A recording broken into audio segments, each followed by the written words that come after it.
as you all know, I got to play season 11 early, and one of the biggest topics I knew everyone would be raging over is the topic of Wattson and the buff that she received. Now, I got some good news.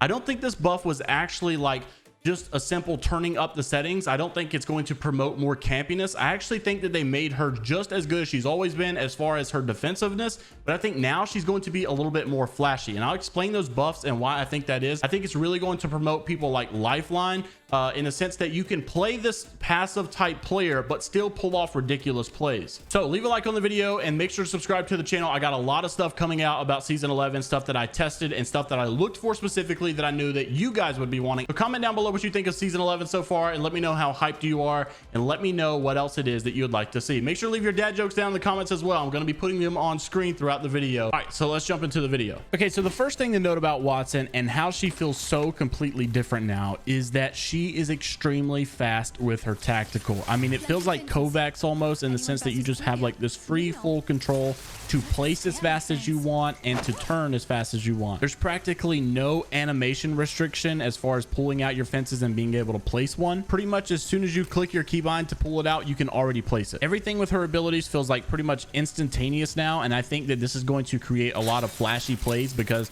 basically, like, whenever you get like off a zip line, you can turn around and place a full 4x4 fence so quickly if you are really good with like placements and accuracy. So it's essentially like you're going to be as good of a Wattson as you're trained to be. If you have the capability to go into Kovacs and like shoot all the tile frenzy stuff in like, you know, half a second, and you're one of those crazy people who can just like snap the targets that quick, then you're going to be so good with Wattson. You're going to be able to do those small things that make Wattson players so much better that the average Wattson player just simply can't do. And on top of that, for instance, in a situation like getting off of a zip line and turning around and like, you know, barricading it off so that people are not going to be able to just freely chase you, you also can actually now do a little bit more damage and stuns if you can double the fences up. This is another reason I like it, because it's going to set apart high skilled players who actually think about what they're placing instead of just spamming random fences. So if you can get off a zip line, turn around, and not only do a 4x4, but if you could do like a crisscross where it crosses together, if someone goes through the cross, it's actually going to stun them and do more damage. So before we jump into her ultimate ability changes and why I think those are also going to increase her gameplay as well,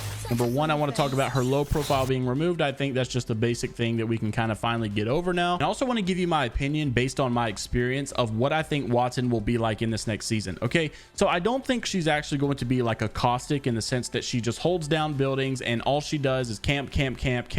I think obviously that's like the basis of Wattson, but I feel like at her strongest point in season 2, that's all she was known for, was being able to hold down a building tremendously. And I do think obviously she has some ability to do that now. However, I think that the buffs they made did not increase that annoying campy gameplay style. It actually increased people to be I guess more aggressive with Wattson. So my prediction is that when you go into season 11, you're not going to be seeing people like hold down buildings like a caustic with Wattson. You might see some people do it, but I think you're going to see a more variety of high skilled players possibly use her, and they're actually going to be able to pull off big plays and actually prevent third parties well, because number one, her tactical ability is a little bit different, so high skilled players can actually, you know, capitalize on these new changes. And then of course, Wattson's ultimate ability change. This is probably my favorite change about Wattson, to be honest with you. Number one, I'm pretty sure she can have a ridiculous amount of ultimates around the map, these little pylons. I'm pretty sure it's unlimited, but I may have heard that incorrectly. But also, this thing now charges your shield an incredible amount. I found more often than not that, myself included, and pretty much every one of my teammates, every single time we would wipe a squad, it was natural to immediately just throw down your ultimate, no matter where you were. If you were out in the open, if you were in a building,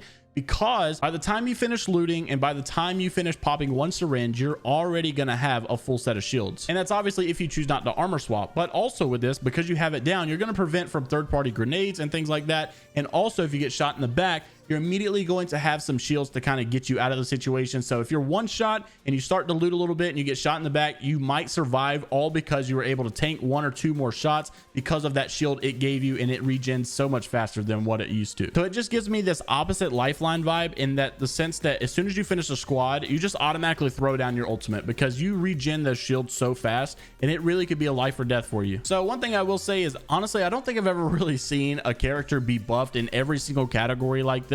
Maybe I have and I just can't remember, but it's insane to just to know that, you know, there's no more low profile. Her ultimate has a ridiculous amount of ultimates you can place on the map now instead of just like 1 or 2 or whatever it used to be. You can also regen your shields with the ultimate so much faster than whatever you used to be able to. They fix all the bugs with the grenades not working and not exploding or not disintegrating like they were supposed to. Her tactical now is super speed fast. You can also do these crisscross things and stun people more and do more damage than usual. So for all you Wattson mains out there, I think you're really gonna like this buff. Honestly, she's a lot more fun to play than what she used to. For once, finally, you feel like you can actually just go play pubs with Wattson. It doesn't feel forced. You don't feel like you have to play super slow and annoying and it's not fun. It actually is fun to just play Wattson. You can aggro teams and use your abilities different now, so where it's actually a lot more fun. Let me know what you guys think of these buffs down in the comments below, and are you excited to play Wattson? And if not, what legend are you most excited for to play in season 11? I'll see you all in the next one. Make sure to like the video, subscribe to the channel, and have a great rest of your day. It's Viber Die, only positivity, and I'm out. See ya.